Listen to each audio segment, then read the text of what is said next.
सुप्रभात बच्चों, मैं रेखा दीदी गीता सह शिक्षा माध्यमिक विद्यालय की आचार्य आज आपको विनायक दामोदर सावरकर जी के बारे में बताऊंगी। विनायक दामोदर सावरकर जी एक राष्ट्रवादी नेता, लेखक, कवि तथा दार्शनिक हुए हैं। उनका जन्म 28 मई 1883 में महाराष्ट्र के नासिक शहर के भागुर नामक गांव में हुआ।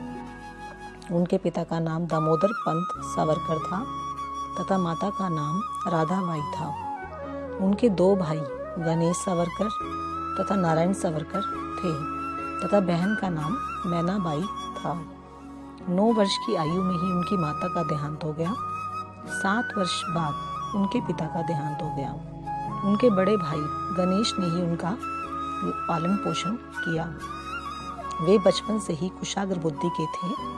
उन्होंने स्थानीय नवयुवकों को एकत्रित करके मित्र मेलों का आयोजन किया। उनका विवाह यमुनाबाई से हुआ। उन्होंने अभिनव भारत सोसाइटी नामक एक क्रांतिकारी संगठन की स्थापना की। उन्होंने इंडिया हाउस लंदन में प्रथम स्वतंत्रता संग्राम की स्वर्ण जयंती मनाई। उनकी एक पुस्तक the Indian war of independence गुप्त रूप से हालैंड से प्रकाशित हुई, जिसमें वीर सावरकर ने 1857 की क्रांति को पहला स्वतंत्रता संग्राम बताया। लंदन के ग्रेज इन लॉज कॉलेज में प्रवेश लेने के बाद उन्होंने इंडिया हाउस में रहना शुरू कर दिया। उन्होंने ब्रिटिश सरकार के खिलाफ लेख लिखा, जिस कारण उन्हें गिरफ्तार कर लिया गया तथा जेल में डाल दिया गया। वे मोरिया नामक जहाज से सीवर होल के रास्ते से भाग निकले, परंतु उन्हें दोबारा गिरफ्तार कर लिया गया। जब जैक्सन को एक युवा ने गोली मार दी, तब वीर सावरकर को पुनः जेल भेज दिया गया तथा 50 साल की सजा सुनाई गई। उन्हें अंडमान सेलुलर जेल में काले पानी की सजा दी गई। 2 मई 1921 में उन्हें रत्नगिरी जेल ले जाया गया। रत्नगिरी जेल में सावरकर जी ने पुस्तक हिंदुत्व लिखी।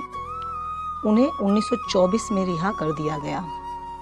सावरकर जी तिलक की स्वराज्य पार्टी में सम्मिलित हो गए तथा हिंदू महासभा की स्थापना की। सन 1948 में सावरकर जी को महात्मा गांधी जी की हत्या के षड्यंत्र में शामिल होने के लिए गिरफ्तार कर लिया गया, परंतु वे निर्दोष थे, इसलिए 1949 में उन्हें रिहा कर दिया गया। वे राष्ट्र स्वयंसेवक संघ के सदस्य नहीं थे, परंतु फिर भी संघ में उनका नाम इज्जत व सम्मान पूर्वक लिया जाता था। हिंदी फिल्म काला पानी, वीर सावरकर आदि इनके नाम पर पोर्ट ब्लेयर के विमान क्षेत्र का नाम वीर सावरकर हवाई अड्डा रखा गया। उन्होंने बहुत सी पुस्तकें लिखी, Hindutva, the Indian war of independence, Hindu राष्ट्र दर्शन आदि।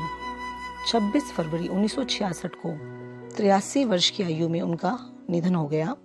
ऐसे महान वीर को शत शत नमन।